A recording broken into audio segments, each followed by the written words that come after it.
Hey you guys, welcome back. We're almost done. We're almost ready to have this plan to print out. What we're going to do in this step is we're going to take our plan, both our floor plan and our 3D view plan, and we are going to put them onto a piece of paper. When we do this, it's going to be really important that you have your project browser open and your properties tab open. If your project browser is gone, like boom, I accidentally just closed mine out, what you need to do is go to your view tab, go to user interface, and make sure you have a check mark next to project browser. Now I have it.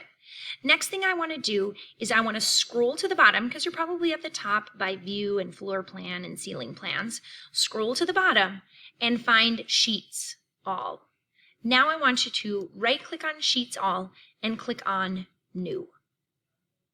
Once we do that, what you will see loaded as far as title blocks is an E-size title block and none. We want to load in a B-size title block. So we're going to click on the word load, and you probably won't be defaulting under title blocks, so let me show you where you're going to find that. In your US Imperial folder, you're going to scroll all the way to the bottom and open up your title blocks folder with a double click. And then you're going to find the B-size paper. This is an 11 by 17 piece of paper. Here's my preview off to the side. And you're going to click on Open. Now, once it opens with B-size paper selected, you're going to click on OK.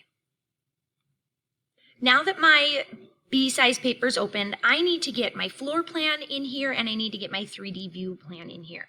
This is going to be one of the few times I click and drag. First, I need to go over to my project browser, and I'm going to scroll all the way up to the top, and under the word floor plans, not ceiling plans, floor plans, I'm going to find the word floor. I'm going to click on that word floor, and I'm going to click and drag, and then I'm going to let go. I haven't clicked yet, but once I click and drag, it's going to say, hey, that's what you want to slide in, and yes, that is what I want to slide in. I'm going to click and drag, and I'm going to slide that floor plan in onto the left-hand side where the word floor and the blue line at the bottom are not intersecting with my title block, but they're just a little bit above. I don't want the side to be intersecting with my title block, and I don't want to be on the right-hand side. With it to the bottom and to the left, right here, I'm going to click my mouse. When I do that, it drops in my floor plan. Now this is a little bit out too far, and I don't like how it's hitting my title block, so I'm going to fix that really quickly by clicking on this and sliding it in tighter. And then when I go back to my sheet that's unnamed, it should have fixed it. It looks like it still didn't fix that. Maybe when I come back it'll fix it. And here. I'm not quite sure why that didn't fix it. Bummer, dude. We'll come back to that later. Now I want to get my 3D view in over here. First thing, I know this little guy is going to get in the way. So here I'm going to go over to my floor plan. I'm going to make a box around here. I'm going to right click on that, and I am going to go to the word hide in view, and I'm going to choose elements. Now it's gone here, and it's going to be gone on my print. Oh good, that weird box finally did disappear. I thought it would eventually. Now I want to get my 3D view in here. So I'm going to go off to my project browser again, and I'm going to find where it says 3D views. Now mine is not visible, so I'm going to click on my little plus sign. I'm going to find that 3D view underneath. I'm going to select it, so there's a blue box around it. I'm going to click, and I'm going to drag. I'm going to let go, and now I'm going to drop it. I don't want to drop it where that blue line is hitting my title or my dimensions, so I'm going to try to drop it a little bit lower, and hopefully it doesn't hit. Now, I have a little bit of weird stuff happening here. Look at that. That's showing. So I'm going to do the same thing that I did with the box off to the right. I'm going to do that on my 3D view. So I'm going to go to my 3D view. I'm going to take this.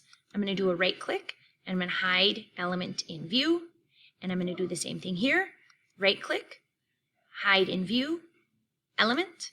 And now when I come back over to my print, it looks really nice. All right, so I'm almost done. I did a lot of good work, so I'm going to do a Control S. Now, I need to change a couple of things on the bottom in my title block.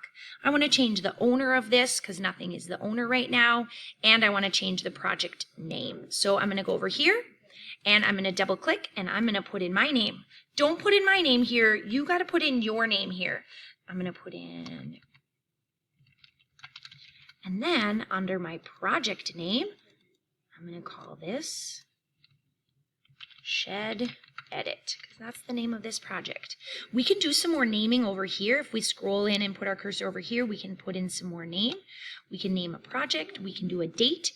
I always like dates. It is 12-2 at the time of the filming of this video. I could put my author in there.